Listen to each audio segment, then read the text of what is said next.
The setting sun painted the Montana sky in shades of orange and purple as Staff Sergeant James Cooper guided his old Ford pickup truck along the empty highway. His calloused hands gripped the steering wheel lightly, a habit formed from years of maintaining control in tense situations. The truck's radio played country music softly, barely audible above the gentle rumble of the engine. Cooper was finally heading home after his fourth and final tour in Afghanistan. After 12 years of service in the Special Forces, he had seen enough combat to last several lifetimes. His green duffel bag sat on the passenger seat, containing everything he owned from his military life. A small American flag hung from the rearview mirror, swaying gently with each bump in the road. The highway stretched out before him, cutting through the vast Montana wilderness. Pine trees lined both sides of the road, the shadows growing longer as evening approached. Cooper checked his GPS. Still another 3 hours until he would reach his family's ranch. His mother didn't even know he was coming home today. He wanted to surprise her and his younger sister, Sarah. As he drove, Cooper's mind wandered to the changes waiting at home. Sarah had sent him pictures of her new baby, his nephew Tommy, born while he was overseas. His mother had finally retired from teaching at the local high school. A family ranch, passed down through 3 generations, needed work. The barn roof needed fixing, and the fence line required repairs. Cooper looked forward to working with his hands again, this time creating instead of destroying. The temperature gauge on his dashboard showed 75 degrees Fahrenheit, a pleasant change from the scorching heat of Afghanistan. Cooper had rolled down his windows, enjoying the fresh mountain air that filled his lungs. It smelled like pine needles and freedom, scents he had missed during his years of service.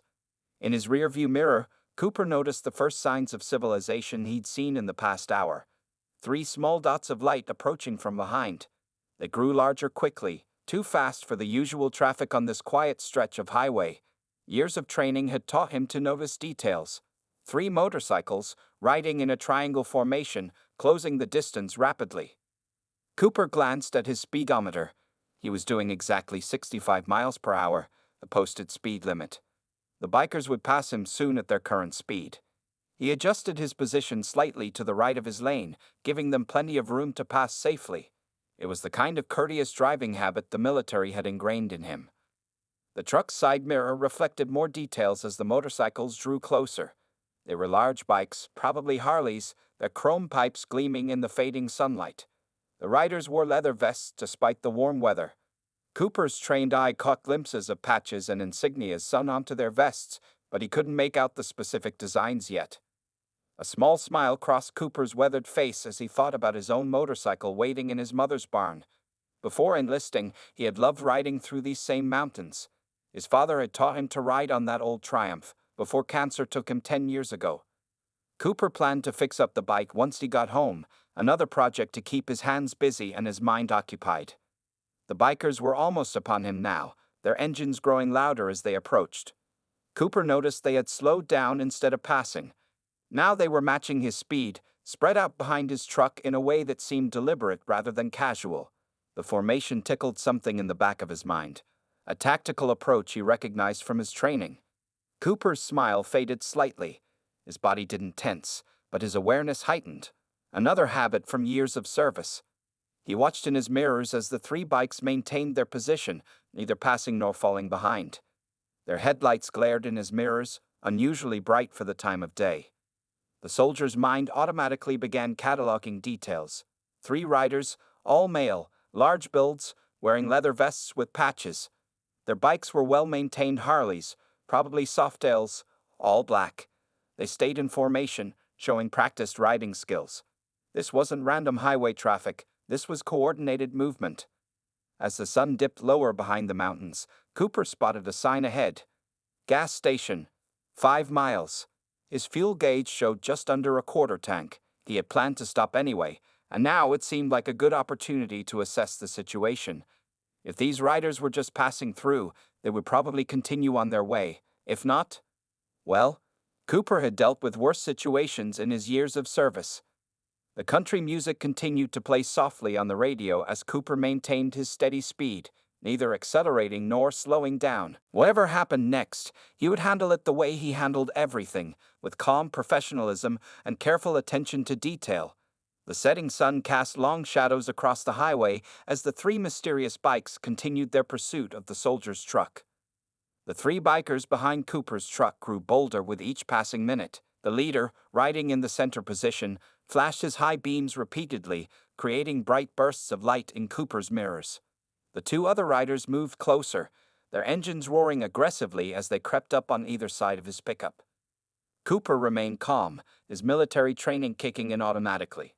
He noticed the patches on their vests more clearly now, a skull with crossed chains beneath it, with the words Rogue Raiders curved above in bold red letters. He had heard about this group from his sister's letters. They had been causing trouble in the area for the past few months, harassing drivers on the lonely stretches of highway. The biker on the left revved his engine hard and swerved closer to Cooper's truck. In his side mirror, Cooper could see the rider clearly now, a heavy-set man with a thick beard and arms covered in tattoos. The man made a rude gesture when he noticed Cooper watching him. On the right, the second rider was smaller but looked meaner, with a shaved head and a nasty scar running down the side of his face. Through his rear window, Cooper studied the leader. The man sat tall on his bike, wearing a leather vest covered in patches that marked him as the group's president. A long gray ponytail whipped in the wind behind him. He kept flashing his lights and occasionally swerved his bike, pretending to lose control before steadying himself again. Cooper checked his fuel gauge again. The needle was getting dangerously close to empty. The gas station was still 3 miles ahead. He knew he couldn't outrun them even if he wanted to. His old truck was reliable but not built for speed. Besides, running would only encourage them to chase, and that would put other drivers at risk. The biker on the right suddenly accelerated and pulled up almost even with Cooper's passenger window. The man turned his head, revealing a set of gold teeth as he grinned menacingly. He reached into his vest with his free hand, and Cooper tensed slightly, ready for anything. But the biker just pulled out a small object and threw it at Cooper's truck. It hit the passenger door with a loud clang. In his rearview mirror, Cooper saw the leader laugh and give a thumbs up to his friend. These men were testing him, trying to provoke a response. Cooper had seen this kind of behavior before, both in combat zones and training exercises. Bullies were the same everywhere. They wanted to cause fear, to feel powerful. The sun had almost completely set now, and the temperature was dropping.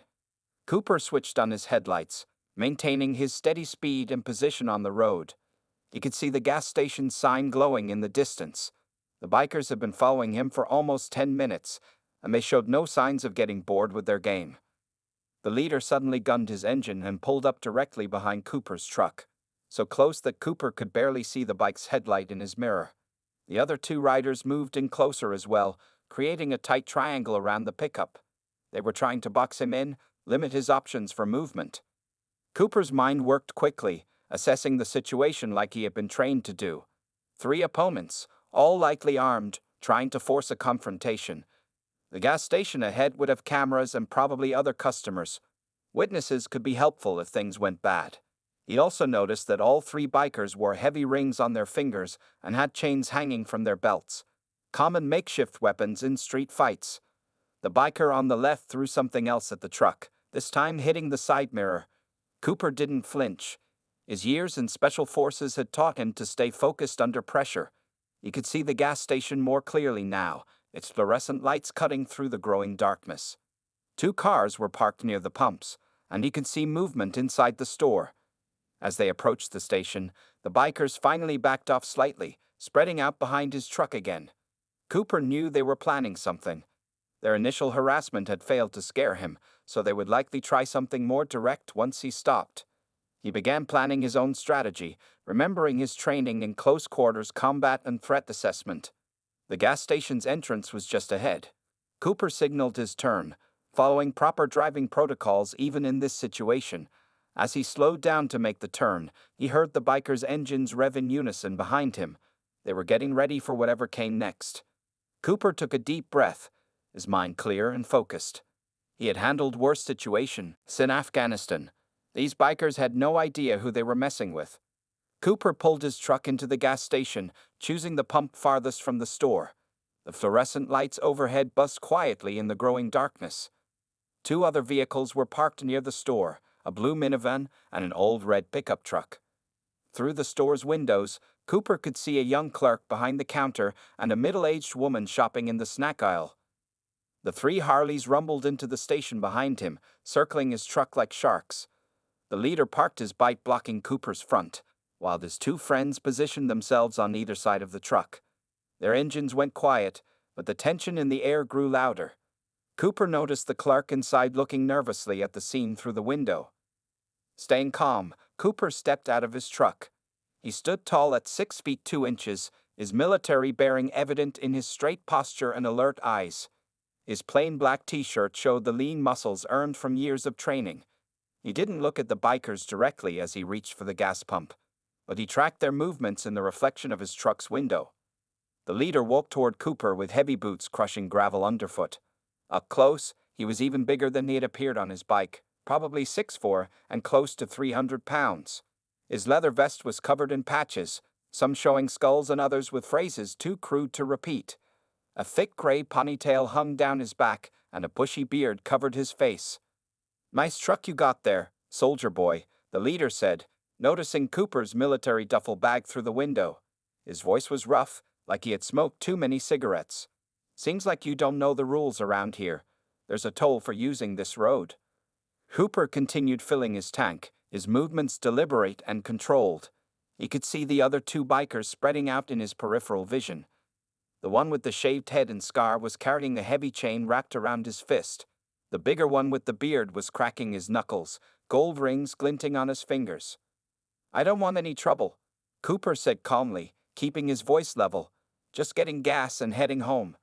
He noticed the woman in the store had stopped shopping and was watching the scene. The clerk had a phone in his hand, probably calling the police. "Good. Witnesses and help on the way." The leader laughed, but there was no humor in it. "Trouble already found you, boy. See those patches?" He pointed to his vest. "We're the road raiders. We own this stretch of highway, and you've been disrespecting us for the last 20 minutes.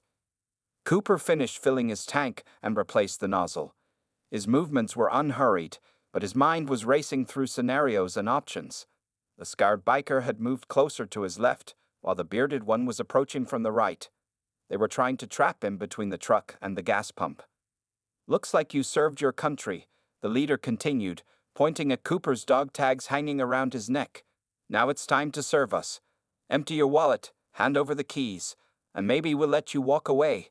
His hand moved toward his vest pocket, where Cooper could see the outline of something that might be a weapon. The fluorescent lights cast harsh shadows across the scene. In the distance, a car passed on the highway, its headlights briefly illuminating the gas station before disappearing into the night. The clerk was now talking urgently into his phone, while the woman in the store had moved behind a shelf, still watching. Cooper's training had taught him to always be aware of his surroundings. He noted the security camera above pump number 3, the metal trash can to his left, the stack of windshield washer fluid containers near the store entrance. Everything could be useful if things went bad. He also noticed that despite their tough talk, the bikers were nervous. Their leader kept shifting his weight, and the others were gripping their weapons too tightly. "Last chance, soldier boy," the leader growled, taking another step forward. "Do the smart thing and give us what we want." His hand was still hovering near his vest pocket, ready to pull out whatever was hidden there. Cooper turned slowly to face him, his expression calm but his body ready. He had fought insurgents in Afghanistan, survived firefights and ambushes. These three bullies had no idea what real combat looked like. As the leader reached into his vest, Cooper knew the next few moments would teach them that valuable lesson. Time seemed to slow down as the biker leader reached into his vest pocket. Cooper's military training kicked in automatically. In Afghanistan, hesitation meant death. He noticed every detail with crystal clarity, the leader's hand moving, the other two bikers stepping closer, the security camera recording everything. The leader's hand emerged holding a switchblade. The blade snapped open with a sharp click that echoed in the quiet gas station. "Last warning, soldier," he growled, pointing the knife at Cooper's chest. "Money and keys. Now." Cooper's response was immediate and precise. As the leader thrust the knife forward, Cooper stepped to the side while grabbing the man's wrist with his left hand. In one smooth motion, he twisted the arm and applied pressure to a nerve point he had learned in Special Forces training. The knife clattered to the ground as the leader's fingers went numb. Before anyone could blink, Cooper used the leader's own momentum to spin him around, locking his arm behind his back in a perfect control hold. The big man gasped in surprise and pain. He tried to break free, but Cooper had learned this technique from the best combat instructors in the military. The more the leader struggled, the more it hurt. "Drop him," the scarred biker shouted, swinging his chain. But Cooper had already calculated his next move. He pushed the leader forward, sending him stumbling into his friend. The chain missed Cooper by inches and struck the leader's shoulder instead. Both men went down in a tangle of curses and confusion. The bearded biker charged from the other side, his gold rings glinting as he threw a heavy punch. Cooper moved like water, letting the punch sail past his head. Years of hand-to-hand combat training had taught him that bigger opponents tire quickly. He blocked another wild swing and countered with 2 quick strikes to pressure points on the man's arm and shoulder. The bearded biker's arm went limp, and his eyes widened in shock. He wasn't used to opponents who knew how to fight back. Cooper followed up with a sweep to the man's legs, sending him crashing to the ground. The whole move took less than 2 seconds. By now, the leader and the scarred biker had untangled themselves and were getting up. The leader's face was red with rage and embarrassment. "Kill him," he screamed, reaching for something in his back pocket. Cooper noticed the metallic glint of a small revolver. Moving with practiced speed, Cooper closed the distance before the leader could draw the weapon. He struck the man's elbow with the heel of his palm, then twisted the arm in a way that made the leader howl in pain.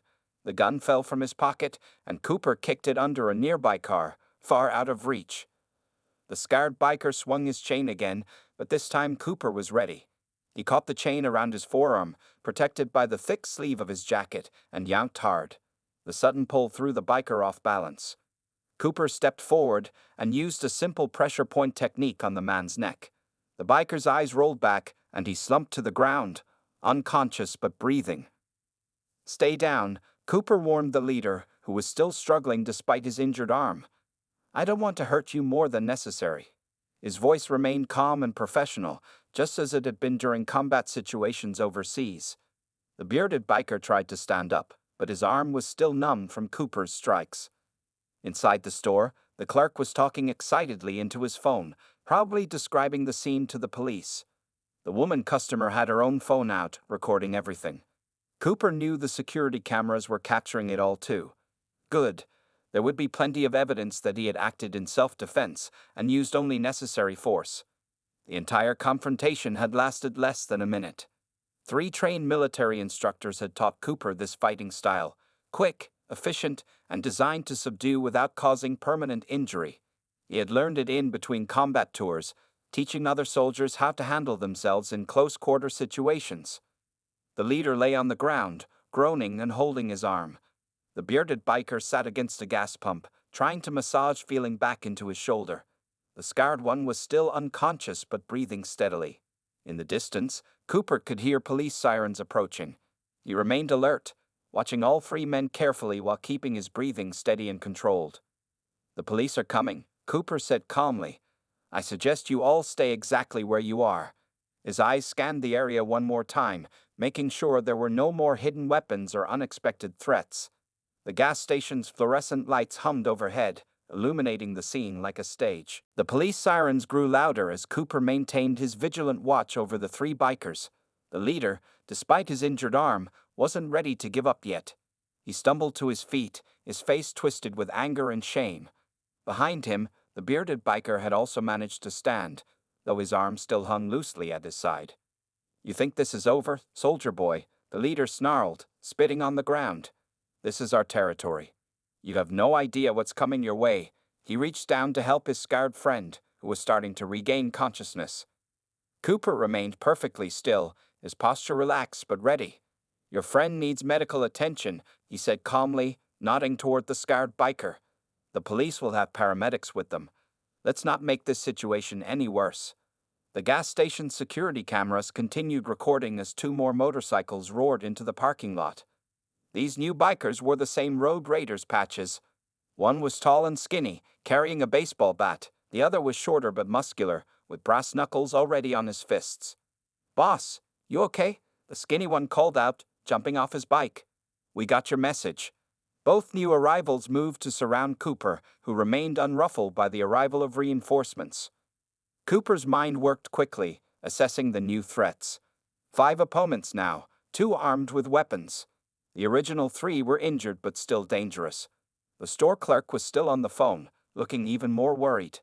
The woman customer had backed further away but continued recording with her phone. Last chance to walk away, Cooper offered, his voice steady. The police will be here in less than a minute. You can all leave now, or you can join your friends in jail. Your choice. The skinny biker swung his bat without warning, aiming for Cooper's head. But Cooper had fought in conditions far worse than this. He ducked smoothly under the swing while simultaneously stepping forward. His elbow struck the biker's solar plexus, driving the air from his lungs. The bat clattered to the ground as the man doubled over, gasping. The muscular biker charged in with his brass knuckles, throwing quick punches that showed some boxing training. Cooper blocked the first 2 strikes and redirected the third, letting the man's own momentum carry him forward. A quick sweep of the legs sent him sprawling. The leader tried to tackle Cooper from behind, but years of combat training had taught Cooper to never lose track of any opponent. He sidestepped at the last moment, using the leader's momentum to guide him into the muscular biker who was trying to get up. Both men went down hard. The bearded biker had picked up the dropped baseball bat with his good arm, but his swing was slow and clumsy. Cooper caught the bat with both hands, twisted it free, and tossed it under a nearby car. A simple palm strike to the man's chest sent him stumbling backward. "Stay down," Cooper commanded, his voice carrying the authority of a military leader. "Don't make me hurt you worse." The 5 bikers were scattered around him, all in various states of pain and disarray. None had expected to face someone with real combat training.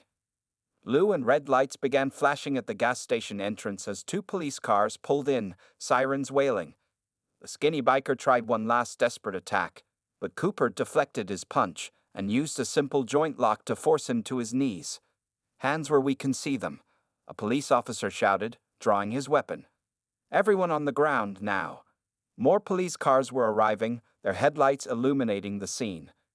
Cooper immediately raised his hands, showing he was unarmed. "Military ID in my back pocket," he called out calmly. "These men attempted to rob me. Security cameras caught everything, and there are witnesses." He nodded toward the store where the clerk and customer were now talking to another officer. The bikers, realizing their situation was hopeless, finally stopped struggling. The leader glared at Cooper with pure hatred as an officer handcuffed him.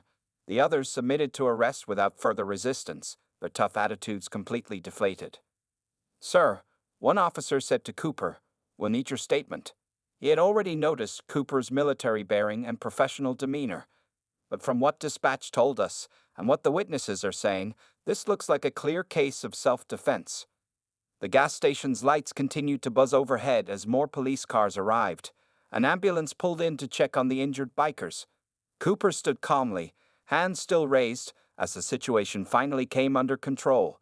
His military training had taught him to handle the fight.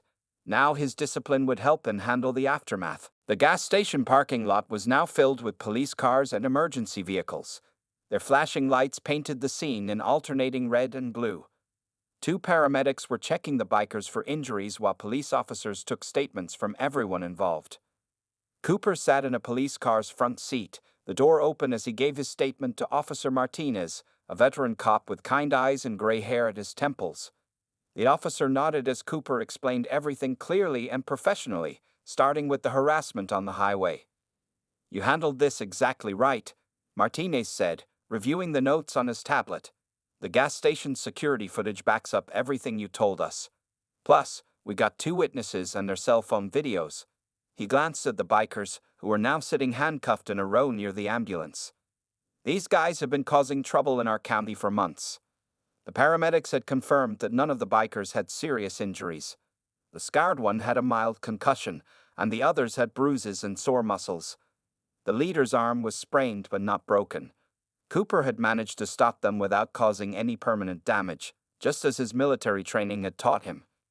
"We found the gun under the car," another officer called out, holding up an evidence bag with the revolver inside. "It's loaded, and the serial number's been filed off." The leader of the road raiders looked down at the ground, knowing this would mean serious charges. The store clerk, a young man named Tommy, brought Cooper a cup of coffee. "That was amazing, sir," he said, his eyes wide with admiration. "I've seen those guys bully lots of people, but nobody ever stood up to them like that. The way you moved. It was like something from a movie." Cooper accepted the coffee with a polite nod. "Just using my training," he said modestly. "In the Special Forces, we learn to end fights quickly and safely." He took a sip of the coffee, appreciating its warmth in the cool evening air. The woman customer, Mrs. Chen, had shown her cell phone video to the police. "I sent a copy to the local news," she told Officer Martinez. "People need to know these bullies are finally getting what they deserve." She smiled at Cooper. "Thank you for standing up to them. Maybe now our roads will be safer." More police cars arrived, and Cooper recognized the sheriff's insignia on one of them. A tall man with broad shoulders stepped out, Sheriff Wilson, according to his nameplate. He walked over to Cooper with purpose in his stride. "Staff Sergeant Cooper," the sheriff said, reading from Martinez's notes. "I understand you're just returning home from Afghanistan." When Cooper nodded, the sheriff continued, "Well, sir, you've done our community a big service tonight. These rogue raiders have been terrorizing locals and travelers for almost a year." Cooper listened as the sheriff explained how the gang had been responsible for dozens of robberies and assaults. They would target lonely stretches of highway, forcing drivers to stop and then robbing them. Most victims had been too scared to fight back or report them. "We found stolen wallets and phones in their saddlebags," an evidence technician reported, holding up. The following morning, Cooper walked into the sheriff's department, wearing clean jeans and a pressed blue shirt. The events from the previous night had already spread through the small town like wildfire. Several deputies nodded respectfully as he passed, and one even offered him coffee.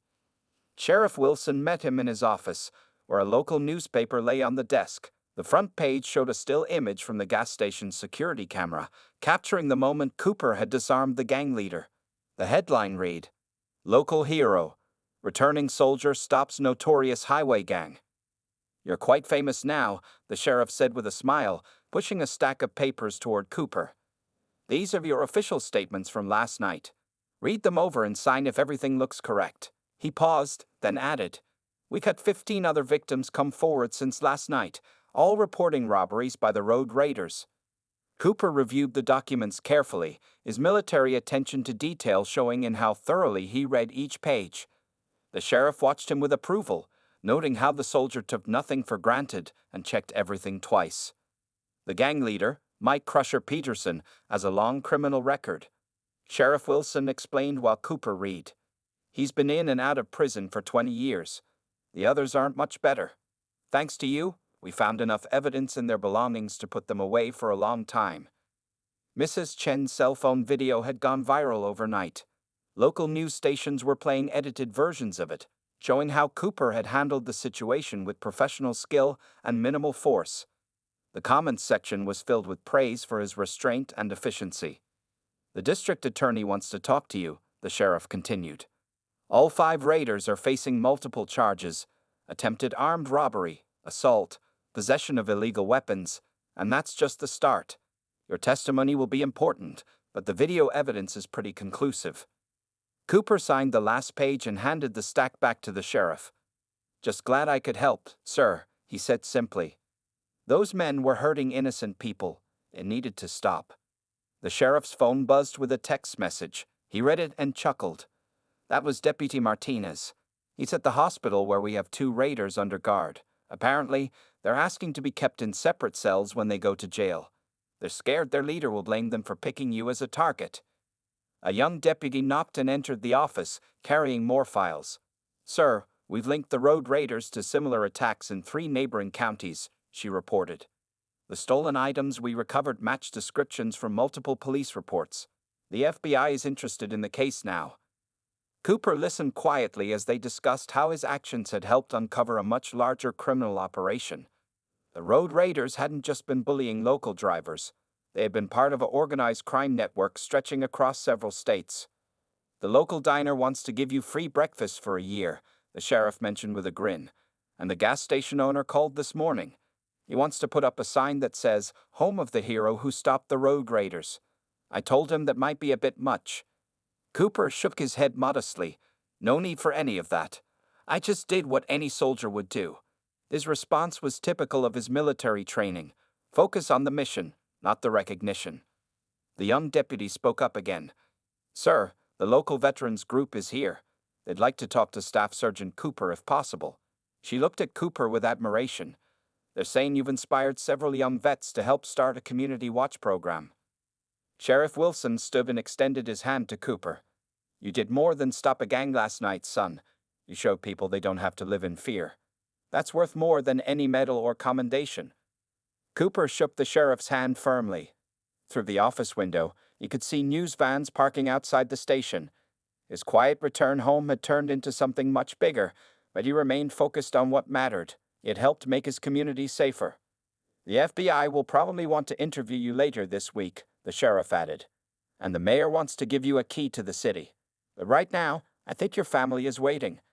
Deputy Martinez told me your mother saw the news this morning. Might want to head home and let her know you're okay. Cooper nodded, thinking of his mother and sister. This wasn't exactly how he had planned to announce his return, but at least they would be proud of how he had handled himself. He had used his military training to protect others, just as he had done overseas. Cooper finally turned his truck onto the long dirt driveway leading to his family's ranch. The afternoon sun cast long shadows from the old oak trees that lined the path. As he approached the house, he saw his mother standing on the porch, his sister Sarah beside her, holding baby Tommy in her arms. Before he could even step out of the truck, his mother was running toward him, tears in her eyes. She had seen the morning news and had been waiting anxiously for hours. Cooper hugged her tightly, feeling the familiar comfort of being home at last. You couldn't just come home quietly, could you? Sarah teased, walking over with baby Tommy.